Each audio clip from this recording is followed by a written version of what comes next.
It was a bright April morning in London. The kind of morning that makes you feel like anything is possible. The city was waking up, the streets were starting to buzz with the usual hustle and bustle. People were heading to work, grabbing their morning coffee, and the air was filled with the promise of a new day. Not exactly sunshine and rainbows. This is London, after all. The weather can be unpredictable, but that's part of its charm. The clouds were rolling in, casting a soft shadow over the city, but it didn't dampen the spirits of the Londoners. But still, a decent day for a bike ride. The streets were relatively clear and the air was crisp. Our cyclist, let's call him John, was making his way through the city. He was an experienced rider, navigating the busy streets with ease. John was on his usual route, weaving through the traffic, enjoying the rhythm of the ride. He had done this countless times before. Just another day, another commute. The city was his playground, and he knew every twist and turn. The streets were alive with the sounds of the morning rush, cars honking, people chatting, the distant hum of the city waking up. John was in his element, feeling the wind on his face, the freedom of the open road. Then bam! Out of nowhere, a pickup truck clipped him right in front of Liverpool Street Police Station. John went down hard. The impact was sudden and brutal. His bike totaled. The sound of metal crunching against metal echoed through the street. Pride, bruised, along with a few other things. John lay there, dazed and in pain, trying to make sense of what just happened. His body ached, and his mind was racing. He struggled to get up, his pride taking a hit as much as his body. But here's the kicker. 2 City of London police officers saw the whole thing. They were right there, just a few feet away. They had a clear view of the accident, and for a moment it seemed like they would spring into action. They even looked at John. Their eyes met, and John felt a glimmer of hope. Surely they would help him. He was injured, and they were the authorities. It was their job to assist in situations like this. He looked back, expecting them to, do something. Instead, they drove away, just like that. No words, no actions, just the cold indifference of turning their backs on someone in need. No sirens, no justice, just the fading roar of a diesel engine and a whole lot of British awkwardness. John was left there alone and bewildered, the reality of the situation sinking in. The city moved on, but for John that moment would be etched in his memory forever. Now, I'm no expert on British law enforcement, but I've seen enough Doctor Who to know that even the Daleks would offer some assistance after witnessing a hit and run. These officers, they must have thought they were watching a Harry Potter movie because they vanished faster than a disappearing cabinet at Hogwarts. John, meanwhile, is left picking himself up, literally and figuratively. He reports the incident, provides all the details, and is assured by the police that the driver will be caught.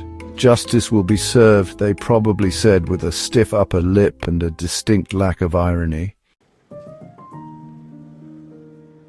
A month passes. John, still nursing his wounds and his wounded pride, is eager to hear about the capture of the rogue pickup driver. He contacts the police expecting good news. Instead, he gets Sergeant Lettin. Sergeant Lettin, who with a name like that was probably destined to disappoint. The case, he informs John, is closed. The driver claimed he wasn't aware of the incident, and that's it. Case closed. No further investigation, no CCTV footage, because apparently Big Ben wasn't the only thing in London with a broken clock that day. Just a shrug and a sorry, mate. Nothing we can do. Fortunately, John isn't alone. 2 witnesses come forward corroborating his story. They saw the truck, they saw the impact, they saw the police do absolutely nothing. But when they contact the police, they're met with the same brick wall of indifference. The case is closed, they're told. Nothing more to see here. But these witnesses, they're not giving up so easily. They know what they saw, and they know that John deserves justice. They provide their statements directly to John, adding weight to his case and fuel to his growing fire of indignation. Section 5, Fighting Back. The cyclist takes on the system. John, armed with the witness statements and a healthy dose of righteous anger, files a formal complaint with the Police Complaints Authority. He's not letting this go. He contacts Accident Helpline because even righteous anger needs a good lawyer by its side, and so begins the long and arduous journey of fighting for justice against a system that seems determined to protect its own. Section 6. The wheels of justice turn slowly. A year of frustration and fight. Months pass, then a year.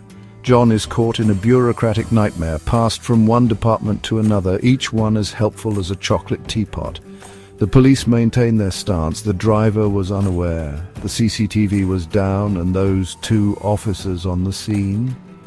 They must have been abducted by aliens because they remember nothing. John starts to wonder if he imagined the whole thing. Maybe he just fell off his bike and hallucinated the truck, the police, and Sergeant Letton's magnificent mustache. Section 7. A glimmer of hope.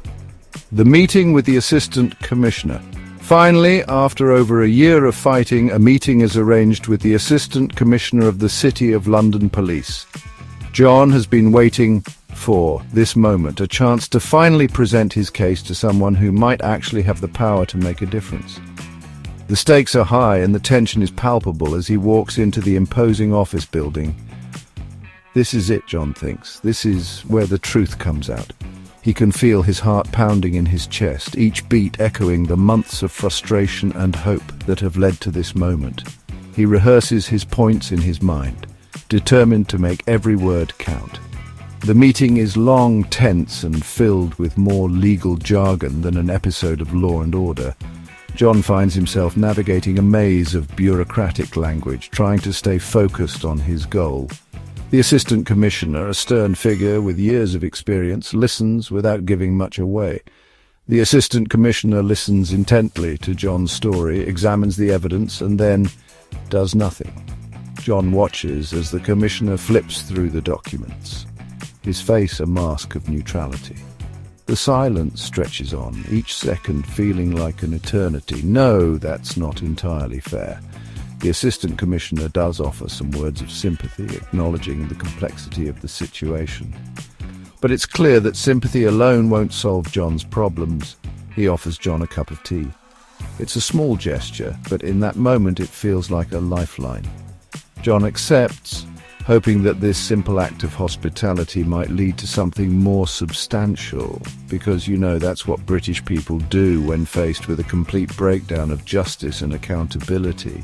They offer tea, a symbol of comfort in the face of adversity. As John sips his tea, he can't help but wonder if this meeting will bring the change he's been fighting for, or if it's just another dead end in his long journey for justice. Section 8. Settlement not justice. A victory, but at what cost? But wait, there's a twist. A few weeks later, John receives an offer. A settlement, just under £10,000 to walk away, forget about the hit and run, the unhelpful police, and Sergeant Letton's magnificent moustache. It's not justice, not really, but it's something. John accepts. He's tired of fighting, tired of being ignored, tired of drinking lukewarm tea in stuffy offices. He takes the money and books himself and his family a holiday to Florida, because nothing says screw you to the British legal system like a week of sunshine, Mickey Mouse and overpriced theme park food. Section 9. Never give up. The importance of persistence in the face of adversity. So what did we learn from John's story? We learned that life can throw the most unexpected challenges our way, often when we least expect it. John was just an ordinary man, going about his day, when suddenly his life was turned upside down. That sometimes, even when you're hit by a truck in front of a police station with witnesses to boot, justice is a slippery fish. It's a harsh reality that even in the presence of law enforcement, things can go awry, that sometimes the good guys don't always wear capes, or in this case, police uniforms. The people we expect to protect us might not always be the heroes we need, and that sometimes the best way to stick it to the man is to take his money and spend it on a family vacation to Disney World. After all, what better way to reclaim your joy than to create new, happy memories with your loved ones? But most importantly, John's story teaches us the power of persistence. Persistence is not just about enduring, it's about pushing forward, even when the path is unclear and the obstacles seem insurmountable. To never give up, even when the odds are stacked against you. It's about finding that inner strength to keep moving, to keep striving, and to keep believing in yourself, to keep fighting for what's right, even when it seems like no one is listening.